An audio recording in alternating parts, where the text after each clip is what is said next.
Hi guys, for this video, I'm going to show you how to pass lane change area like a pro. Let's go!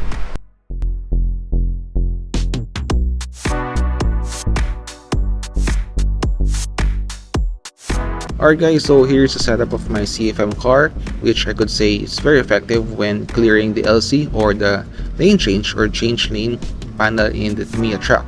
There are different kinds of setup and this is one of them. Now you can copy this one if you like, and then later I'll show you what it looks like when you're using it on the racetrack. Okay, now first you need to have a brakes. Most important is the front area, and then next you need to have a very good or decent down thrust of your car, like this one. So down thrust is one of the key or one of the things that you need to do so that you can pass the lane change.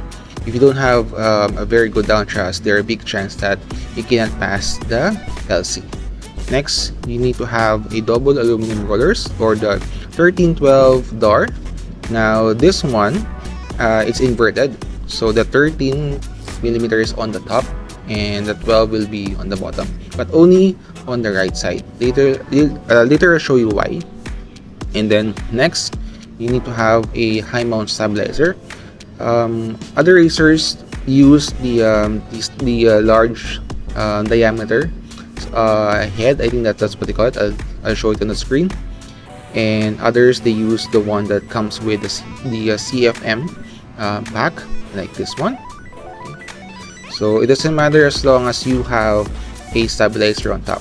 Now for the screw, it should be at least 25 millimeter. Okay, do not go less than 25 millimeter. You can go 25 or 30 if you want. Okay, and then what else? Lastly, the dampers. I could say this will play a big role, especially when the track is after the lane change. There will be a lot of corners right ahead, so this will help your car maintain on the ground. Alright guys, so I'll be explaining to you what's happening when you pass by a lane change, okay, and how to conquer it like a pro. Now first, coming from a straight, you will enter the lane change area. So as you can see, the track is going upwards. Now this will activate your brakes. It depends on what brakes you're using. If you're using a 3mm or 2mm in front, and then if you're using a brake at the back. For my setup, it's brakeless on the rear section, but it can still give you a bit of brakes due to the friction of the Tamiya tape and the 1mm under it. Okay, so it will help me slow down just for a bit. Okay, so as you enter here, brakes activate. So then next, the car will hit the right side of the panel of the lane change. Now this will activate your door, which is inverted, and also your high mount. The reason why we're using the inverted door is because so that when your car hit the side of this wall, there will be less chance that your car will tilt. It's like when you hit this one, your car is already sliding.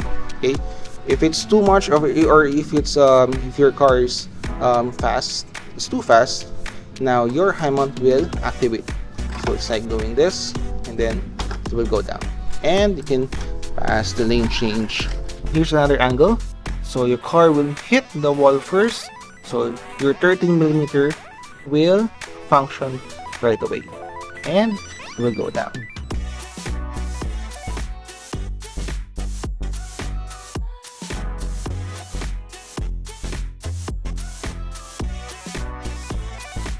Alright, so that's it for our video. I hope you learned something from it and use it on your next race. See ya! We are inviting you to visit the Attic Yarn and Hobby Studio in Marikina City and experience a wonderful time building and playing with your Tamiya car.